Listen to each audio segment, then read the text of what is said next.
السلام عليكم ورحمة الله وبركاته. My name is دخيل. I'm a fourth year medical student. واليوم إن شاء الله راح أتكلم معاكم عن CNS trauma and these are the objectives that I tried to cover.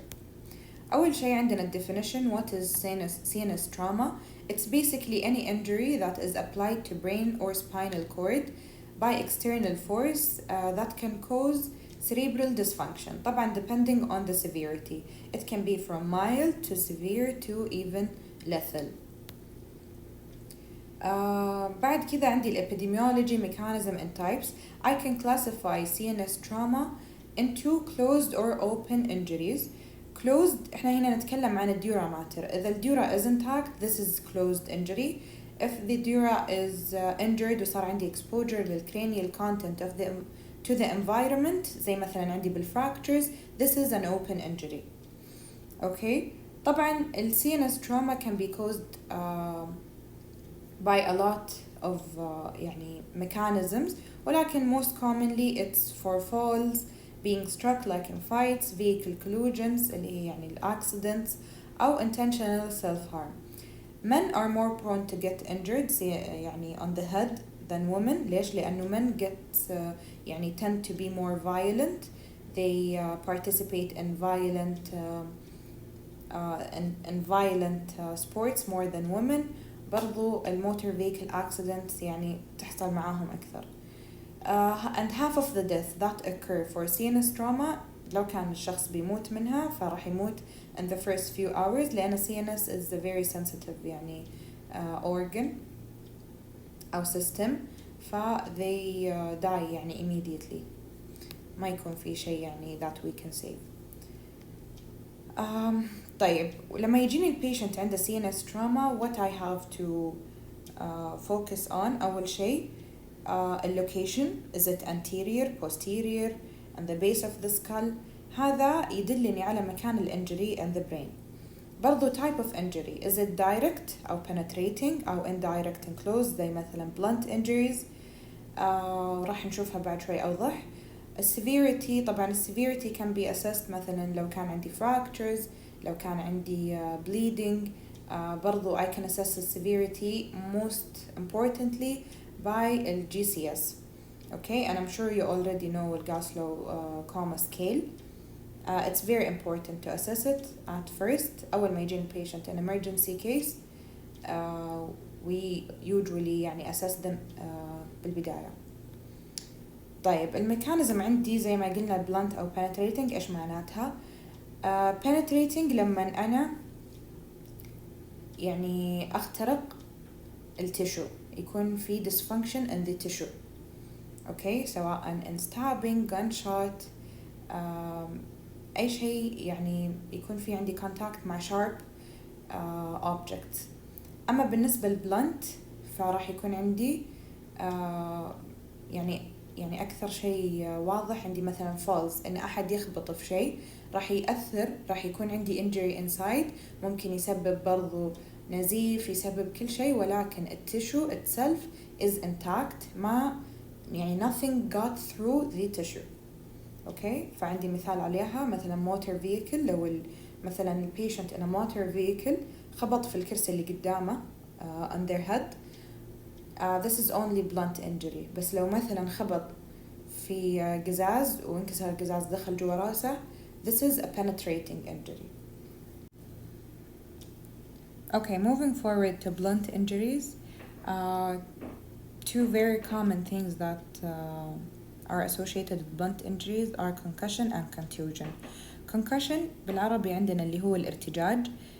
It is very common to happen, especially to يعني certain groups. مثلا عندي soldiers, athletes that participate in high violent sports زي مثلا American football.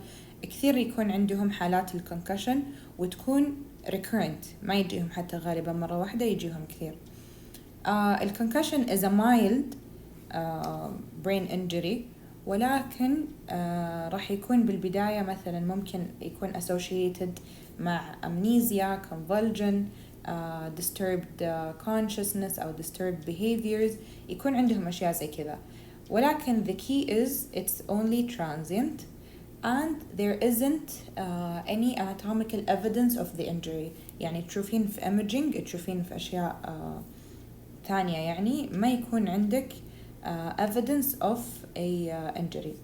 You know it's only transient. Dysfunction راح يكون بسبب إنه صار عندي sudden rotation of the hemisphere around fixed brainstem. راح يكون عندي البرينستم زي المحور ثابت، والروتيشن راح يكون بالهيمسفير. طيب it is associated مع الراس system. عندي بعض الريسيرش قالت إنه مثلا راح يكون في عندي activation of the RAS system during this injury, especially if it is recurrent. يعني صار عندي recurrence to the injury while the first injury isn't resolved yet, it will cause dysfunction in RAS system. بالنسبة للcontusion, it's basically like a bruise to the brain. طيب طبعا على حسب البروز هذه قديش يعني كبيرة، إيش مكانها، راح يكون السيفيريتي عندي. It's going to be associated with cope counter cope mechanism of injury اللي هي عندي زي هنا. كان عندي البيشنت جاي كذا راسه acceleration، طيب بعدين فجأة it stopped، مثلا خبط في جدار أو whatever. sudden stop this one sudden stop هنا صار عندي sudden deceleration. طيب يعني basic physics. فإيش اللي صار؟ البرين tried to resist this sudden stop بأنه يرجع على ورا. فأول شيء صار عندي injury هنا لما انخبط، بعدين injury في نفس المكان بالجهة الثانية which is counter cope. اوكي بسبب الديسلريشن sudden deceleration هذا. اوكي فcontusion راح يكون عندي cope counter cope. راح يكون عندي surface bruise pedicle hemorrhage، ممكن يسبب لي edema، ممكن tissue destruction. زي ما قلنا على حسب السيفيريتي راح تكون عندي يعني الcontusion severe. it can also يعني reach to axonal injury. Okay, moving forward to clinical features. طبعا the patient with CNS trauma can come in a variety of clinical pictures. Anything can be included in CNS. Most importantly عندي general, I have to assess the vital signs, heart, lung and circulation and sphincters مثلا. هذه الأشياء اللي هم ال ABCD هذولي the first thing to assess in emergency settings. And CNS is يعني خاصة CNS trauma are highly associated with dysfunction in these. ليه؟ لأنه بيكون عندي if there is severe CNS trauma it can cause brainstem dysfunction. إذا صار عندي brainstem dysfunction وأنا مو مسوية proper assessment للبيشنت، ممكن يوقف عندي ال breathing, blood pressure, a lot of like vital functions. It can cause the patient to die. That's why من ال ABCDs اللي نسويها we assess ال GCS. if the GCS طلع معانا 8 or below, this indicates severe CNS trauma. I have to immediately intubate the patient because I know إن هذا patient is at high risk of gaining a brainstem injury. طبعا this thing أو treatment and management بشكل عام is not important for your level حاليا. ولكن يعني to know يعني ال importance حقت ال vital functions الأسسمنت حقها in CNS trauma. برضو ممكن يجيني كنيورولوجيكال findings، يجي ال patient from drowsy to deep coma and all kind of deficits زي مثلا عندي motor deficit, sensation, mental، أي شيء. برضو some of the important clinical findings عندي nausea and vomiting is a common finding. برضو temperature changes, high motor, high mental functions زي مثلا عندي consciousness, alertness, disorientation, personality dysfunction, amnesia. كل هذه الأشياء مغطية عندكم في lecture اللي هي consciousness I think أو نسيت اسمها. And also we have to check the pupils. عندي مثلا هنا pupils. A common finding in people with concussion إنه يصير عندي unequal response from the pupil to light reflex. برضو we have to see if there is any signs of increased intracranial pressure زي مثلا papilledema, headache, nausea and other findings.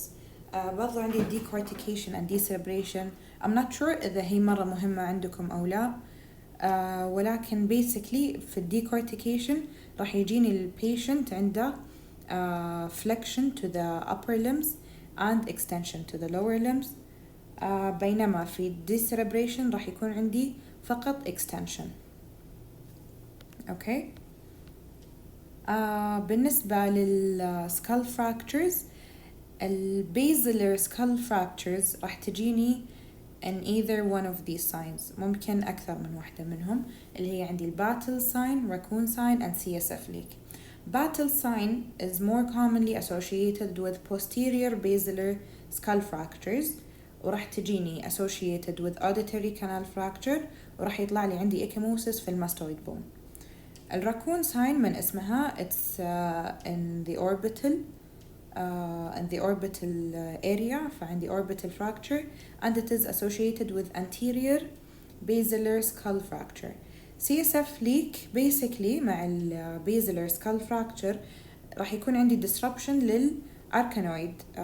للأركانويد ف it will leak ال CSF fluid راح ينزل من عند أي opening. It can be from the nose, from the ears, anywhere. المهم إنه you catch it and you see ال CSF leak. Okay. Then we're going to talk about the consequences. What can happen to a patient with CNS trauma. أول شيء عندي اللي هما ال primary injuries and the secondary injuries. ال primary injuries هي اللي caused by the trauma itself. يعني ال patient جاي عنده هذه ال injuries. Okay. اللي هما يا أنهم يكونون focal أو diffused. ال secondary راح تكون after the hospitalization either by the يعني either it's an effect of the treatment أو مثلا effect of time. يعني ال patient لما أخذ وقتها الانجري لما أخذت وقتها سببت لي هذا الشيء. Either way, secondary is not caused by the trauma itself. It's indirect. Primary is direct. الفوكال primary injuries عندي مثلا يا أما يكون intra أو extracranial hemorrhage. ممكن يكون contusion, cope and counter cope اللي هم اللي تكلمنا عنهم قبل شوي. أو يكونون عندي diffused زي مثلا diffuse axonal injury or generalized edema in the brain. طيب ال immediate brain dysfunction أيا كان السبب سواء hemorrhage, edema, whatever ممكن تسبب لي hypoxia, low perfusion, edema and آخر شيء راح يكون عندي dysfunction. طيب خلنا نتكلم بشكل خاص عن ال intra and extracranial hemorrhage. عندي هم 4 أنواع ولكن 3 types are associated with traumatic injuries. A subarachnoid injury is most likely caused by aneurysm أشياء يعني non-traumatic. Okay. The epidural and subdural hematoma are 2 types of extracranial hemorrhage that you're supposed to differentiate between them. They're both traumatic. أول شيء الإبيدورا you have to know إنه it's going to be rapid بينما السبدورال hematoma is going to take more time. It's going to take يعني إلى ممكن hours to days. في الإبيدورال hematoma راح يكون عندي most commonly injured اللي هو الميدل meningeal artery. أما السبدورال هيماتوما اللي هم عندي البريدجينج فينز. اوكي. بالنسبة للكلينيكال فيتشرز كلهم راح يكون عندهم elevated intracranial pressure و focal neurological deficit. Don't focus يعني into differentiating between them based on clinical features. بالسي تي سكان ايش راح نشوف؟ الابيدورال هيماتوما راح نشوف شكلها بالسي تي سكان biconvex and it will cross the midline but not cross the suture lines. اوكي، بعد شوي راح نتعرف يعني اكثر على ايش معنى هذا الكلام. اما بالنسبه للسبديورال راح يكون عندي crescent shaped اللي هو شكل الهلال، معليش على الرسمه، او concave. اوكي. it does not cross the midline ولكن it can cross the cranial suture lines. ايش معنات هذا الكلام؟ احنا هنا عندنا layers of the meninges. عندي اول شيء الاركانويد جاية فوق البارينكما and below الدورا. الدورا راح تكون between the skull and arachnoid. طيب الدورا is connected to the skull with the suture. طيب لما يكون عندي هنا bleeding epidural فوق الدورا it cannot cross السوتشر هذه. طيب فراح تتجمع عندي تكبر تكبر تكبر تكبر وتصير زي كذا، ولكن it cannot cross السوتشر هذه. بينما الاركانويد it can cross the suture as freely as they want من هنا لهنا لأنه ما له علاقة بالسوتشر. ولكن الاركانويد ايش راح يكون فيه؟ الاركانويد لما نجي عند الميد لاين، لما نجي على الميد لاين حق البرين، الاركانويد راح يدخل مع البرين هنا جوا مع البارينكما. it cannot cross from here to here. اوكي. بينما الابيدورال لو كان مثلا هنا البليدنج it can cross the midline freely، ما هي محدودة بالميد لاين. اوكي. فالابيدورال محدودة بالسوتشرز، بينما السبدورا محدودة بالميد لاين. بالتالي شوفوا كيف هنا طلع شكل البليدنج حق الابيدورال. اوكي، شكله هنا باي كونفكس، بينما السبدورا راح يكون يجيني كذا. اوكي، يكبر بهذه الطريقة وبعدين ينحد هنا، بعدين يصير كذا. ما في شيء ماسكه من هنا عشان يخليه باي كونفكس، فراح يكون عندي كونكيف. اوكي. ان شاء الله تخيلتوا يعني الموقف يعني داخل المننجيز. anyway اهم شيء انه هنا نعرف انه هو شكله concave او crescent shape، وهنا شكله biconvex. This crosses the midline but is limited by the sutures, and this crosses the sutures but limited by the midline. بالنسبة للintracerebral hemorrhage ما هو محدود لا بميدلاين ولا بسوتشرز. راح يكون أصلا داخل البرين زي ما انتم شايفين هنا. One important features في الانتراسيريبرال hemorrhage اللي هو midline shift. Most of the extracranial hemorrhage راح تسوي لي midline shift زي ما انتم شايفين هنا. لو نرسم midline البرين تشو كلها تلخبط مكانها، تغير الميدلاين حق البرين. بينما الانتراسيريبرال hemorrhage ينتشر داخل البرين بدون ما يضغط أحد ويسوي يعني it causes midline shift. اوكي. طيب طبعا hemorrhage is highly associated with how severe the case is. The higher the hemorrhage or the more severe the hemorrhage, the more severe the case is. How we assess the severity by الGCS زي ما قلنا تو from 8 and below it's severe. إذا كان عندي from 9 to 12 this is moderate, and above 13 is mild. آخر شيء عندي في primary اللي هو diffuse brain injury. Diffuse brain injury can be caused by stretching force on neurons زي مثلا لو كان عندي hematoma أو أي basically أي object that is compressing on a neurons. Other thing we have concussion as we said ممكن تسبب لي neuronal dysfunction ولكن غالبا ما راح يكون عندي anatomical damage زي ما قلنا ما راح نشوفه بالimaging أو any other evidence. That's why it's transient. And we have diffusal axonal injury. Diffusal axonal injury can be from mild to moderate. كل ما صار عندي طبعا severe راح يكون bad. ليش؟ لأنه axonal injury. Whatever injury is يعني whatever injury happened to this brain لو وصلت إلى axonal injury معناتها عندي damage and death to the axons. Okay? فأكيد the more severe, the more extent this injury is, the worse the prognosis.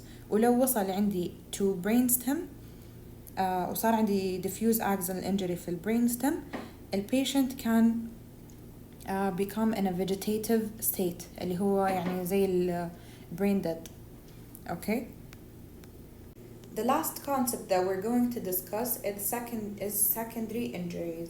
Secondary injuries, as we said before, it's an indirect brain injury resulting from either the primary acute CNS insult that they came with or our treatment itself.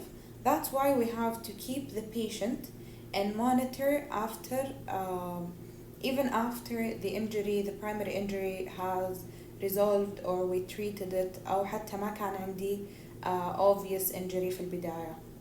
Examples عندي لو مثلا صار عندي patient جاي وعنده disrupted blood-brain barrier from an open wound أو open fractures أو ممكن لو دخل عندي in surgery. This can cause مثلا infection. A preventative measure would be to put this patient in antibiotic and give them vaccines and whatever is necessary. Another example مثلا عندي hypoxic ischemic encephalopathy. This also can be prevented by close monitoring to the patient vital signs, oxygen levels, كل الليفلز يعني النيورو protective measures عندنا should be activated اللي هي نخلي البيشنت in normocapnia, normoxia, إيش بعد normothermia and euglycemia. كل هذه الأشياء is important to keep the patient from any further neurologic insult أو secondary injury. أوكي طبعا secondary injury ممكن تجي بأشكال كثيرة. ممكن مثلا electrolyte disturbance احنا سويناه من التريتمنت حقنا فسبب لي إديمة أو سبب لي أي شيء يعني في البرين. a lot of things can happen as a secondary injury. The point here is to always monitor the patient, to put them in neuroprotective measures and يعني keep a close eyes on them. يعني these are some examples for like secondary injuries. الميكانيزم حقتها قد تكون from ischemia أو from inflammation. طبعا أي inflammation عندي في البادي إذا تفاعل عندي الانفلاماتوري reaction راح يكون عندي toxicities تطلع، راح يكون عندي الانفلاماتوري reaction يسبب لي مثلا necrosis, fibrosis, whatever. كل هذه الأشياء ممكن تؤدي لي بالنهاية إلى secondary injuries. And that's it for this lecture. I hope I made it clear for you. If you need to ask me any question, I'll put my email. You can send me whenever you want. Well, good luck for you all.